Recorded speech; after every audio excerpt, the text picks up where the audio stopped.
Problem की जो कि इस समय लेडीज में बहुत बढ़ रही है, जिसको कि यूट्राइन फिब्रॉइड कहते हैं या यूट्राइन फाइब्रॉइड कहते हैं या यूट्राइन मायोमा कहते हैं। इसका मतलब बड़ा सिंपल है, यूट्रस के अंदर गांठ आ जाना। ये क्यों होता है इसके बारे में साइंस अभी भी पूरी तरीके से ये नहीं समझ पाई है कि यूट्राइन मायोमा क्यों आ जाता है। हाँ, इसके कुछ रिस्क फैक्टर्स हैं। अगर अर्ली एज में प्यूबर्टी हो जाए, यानी कि अर्ली एज में मासिक धर्म आ जाए, या फिर पेशेंट का वेट ज्यादा हो, और सबसे ज्यादा अगर पेशेंट को थायराइड की प्रॉब्लम हो, तो यूट्राइन फाइब्रॉइड होने के चांसेस बहुत ज्यादा होते हैं। यूट्राइन फाइब्रॉइड वैसे तो किसी भी अवस्था में हो सकता है, मगर ये जब पीरियड्स बंद होने लगते हैं, जिसको कि हम लोग मेनोपॉज कहते हैं, उसके आसपास बहुत कॉमनली लेडीज में पाया जाता है। मुझसे अक्सर मेरे पेशेंट से पूछते हैं कि कहीं ये गांठ कैंसर तो नहीं, या आगे कैंसर में जाकर के बदल तो नहीं जाएगी। मैं आपको ये विश्वास दिलाता हूँ, ये सांत्वना देता हूँ कि यूट्राइन मायोमा कभी भी कैंसर नहीं होते हैं, और ये फ्यूचर में कैंसर में बदल जाएंगे ऐसा भी कोई चांस नहीं होता। हाँ, इसके कुछ कॉम्प्लिकेशंस हो सकते हैं, जैसे कि रेड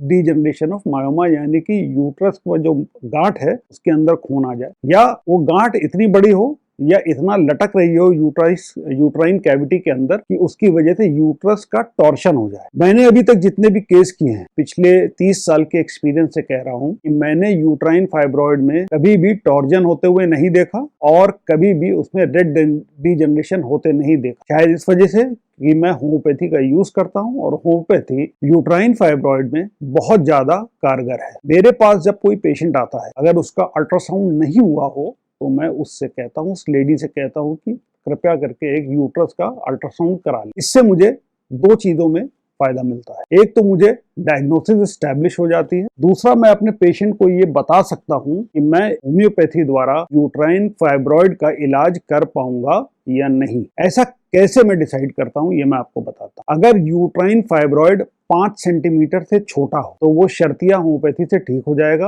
हाँ, अगर 1 से ज्यादा यूट्राइन फाइब्रॉइड होंगे तो टाइम ज्यादा लगेगा। अगर यूट्राइन फाइब्रॉइड 5 से और 7.5 सेंटीमीटर के बीच में हो, तो मैं पेशेंट से ये कहता हूँ कि मैं इलाज तो करूंगा, बट 50-50 चांसेस हैं ठीक होने के। और अगर uterine fibroid 10 centimetre, 7.5 centimetre, 10 centimetre या 10 सेंटीमीटर से ज्यादा हो, तो मैं पेशेंट को ये एडवाइस देता हूँ कि कृपया करके आप इसका ऑपरेशन करा लें। ऑपरेशन द्वारा यूट्राइन फाइब्रॉइड 2 तरीके से निकाला जा सकता है। एक, जिसको कि लियोमायोमेक्टमी कहते हैं, यानी कि अगर पेशेंट फर्टाइल पीरियड में है, इसका मतलब 16 से और 40 के बीच में है, पेशेंट का यूट्रस ना निकाल करके केवल फाइब्रॉइड को निकाल दिया जाता है। और अगर